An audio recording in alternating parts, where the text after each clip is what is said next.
that the $100 million contract is warranted. There are some people who says you got overpaid. I'm definitely not ignorant to that chatter. I really don't. It doesn't bother me. I'm going to be the same person no matter what happens, no matter what anyone says, no matter anything. The kids today, they're being given things that they haven't earned.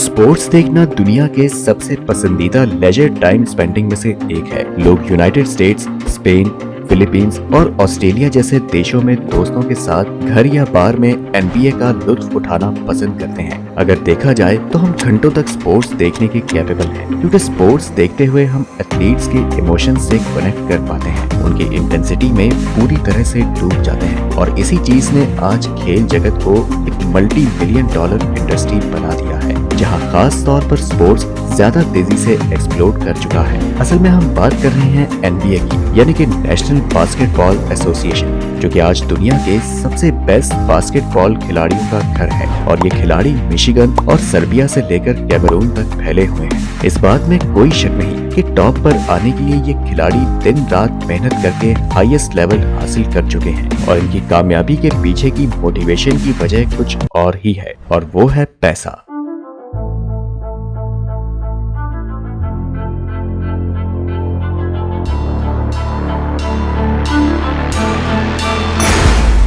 दरअसल NBA या फिर boom जैसी leagues का सिर्फ एक contract ही खिलाड़ी को करोड़पति बना सकता है। जी हाँ दोस्तों, इन खिलाड़ियों पर इसी तरह पैसे लुटाए जाते हैं।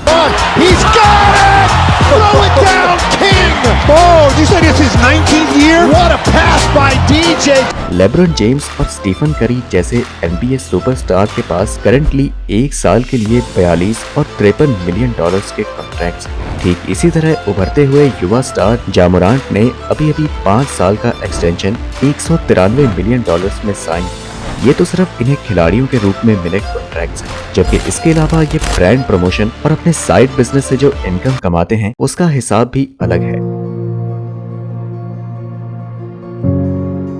तो ऐसे में सवाल ये उठता है कि एनबीए प्लेयर्स को जितना पैसा दिया जा रहा है, क्या वो वाकई इसके लायक हैं, या फिर इन्हें इनकी वर्थ से ज्यादा पे किया जाता है? आइए इसे समझने की कोशिश करते हैं। दोस्तों, फ्लो ऑफ मनी के बारे में समझने के लिए हमें सबसे पहले एनबीए लीग के फाइनेंस मॉडल को समझना होगा। अगर रफली देखा जाए तो एनबीए ने पिछले एक साल में $2.1 बिलियन का प्रॉफिट कमाया है, और यही प्रॉफिट इसको प्लेयर्स पर करोड़ों रुपए लुटाने की क्षमता देता है। एक एस्टिमेशन के हिसाब से ये प्लेयर्स के कॉन्ट्रैक्ट पर एनबीए अपने कुल प्रॉफिट का 50% तक खर्च कर देता है।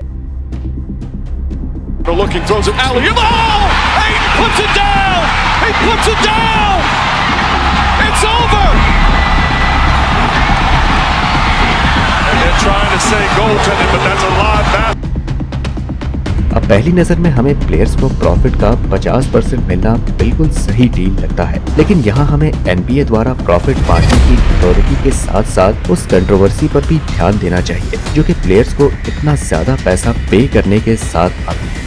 $100 मिलियन की डील दुनिया के बड़े से बड़े चैंपियन प्लेयर को भी बास्केटबॉल छोड़कर कोई दूसरा प्रोफेशन अपनाने की तरफ मोड़ नहीं सकती, और शायद यही चीज इन प्लेयर्स को दुनिया में बेस्ट बनने पर मजबूर करती है और ज्यादा लोगों को इस खेल में शामिल होने की तरफ अट्रैक्ट करती है। खैर, ये तो बात हुई एनबीए कॉन्ट्रैक्ट्स के जरिए मिलने वाली रकम। चलिए अब इनकी एंडोर्समेंट्स और साइड प्रोजेक्ट से होने वाली इनकम पर डिस्कस करते हैं।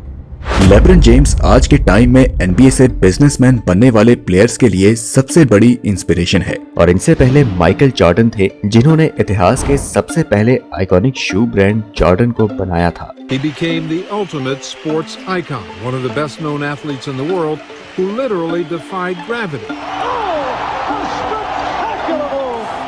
As my mother or my father would say, that changed Mike Jordan to Michael Jordan. Michael Jordan became more than a name. He became a name brand whose face has sold everything from soft drinks to sneakers, from fast food to underwear. I like control with my involvement. LeBron James की अगर बात करें तो उनके हाथ में आज एक से ज्यादा सोने के अंडे देने वाली मुर्गियां हैं। माइकल जॉर्डन की तरह ही उनके पास शू लिंक, जिसके लिए नाइकी उन्हें हर साल $20 मिलियन की रकम देता है। इसके साथ ही उन्होंने ब्लेस पिज्जा जैसे कई अलग अलग बिजनेसेस में इन्वेस्ट करके अपनी $1 मिलियन की इन्वेस्टमेंट को $35 मिलियन में बदल दिया। इसके अलावा अपनी खुद की प्रोडक्शन कंपनी स्प्रिंग हिल एंटरटेनमेंट को शुरू करके वो मीडिया बिजनेस में भी एंटर कर चुके हैं। और इन सभी चीजों की बदौलत लेब्रन इतिहास के पहले ऐसे एक्टिव NBA प्लेयर बन चुके हैं जिनकी नेटवर्थ $1 बिलियन से ज्यादा है। अभी कुछ ही देर पहले स्टीफन करी नाम के जिस बास्केटबॉल प्लेयर का हमने जिक्र किया था, वो साइड बिजनेस के मामले में स्नीकर शू की इन डील से भी कहीं आगे निकल चुके हैं। असल में स्टीफन करी NFT के मेन स्ट्रीम के बहुत बड़े प्रमोटर हैं। दोस्तों, NFTs भले ही कुछ लोगों की समझ से बाहर हो, लेकिन फील्ड के पक्के खिलाड़ी बनने पर इनकी एसेट वैल्यू आपको जीरो से हीरो बना सकती है। $450 मिलियन से ज्यादा की मार्केट वैल्यू रखने वाले स्टीफन लाखों डॉलर्स खर्च करके बोर्ड एप यॉट क्लब जैसी NFTs खरीदने के साथ साथ world famous crypto company FTX के भी पार्टनर हैं। हालांकि ये दोनों प्लेयर्स इतिहास के बेस्ट बास्केटबॉल शूटर बनने में पूरी तरह फेल हो चुके हैं, लेकिन इनकी मौजूदा फाइनेंशियल कंडीशन से ये पता चलता है कि इन एथलीट्स की फेस वैल्यू और ब्रांड वैल्यू कितनी ज्यादा बड़ी और विकसित हो चुकी है। एक टाइम ऐसा था जब आज से 30 साल पहले माइकल जॉर्डन की $20 मिलियन की डील बास्केटबॉल इतिहास की सबसे बड़ी डील थी, लेकिन आज इतिहास की सबसे बड़ी डील्स की लिस्ट में MJ की वो डील 63वें नंबर पर आती है, जो कि आपको NBA के ऑल स्टार गेम के लायक भी नहीं बनाती। He says that too many young players are overpaid and overindulged, affecting their work ethic and hurting the game he loves so much.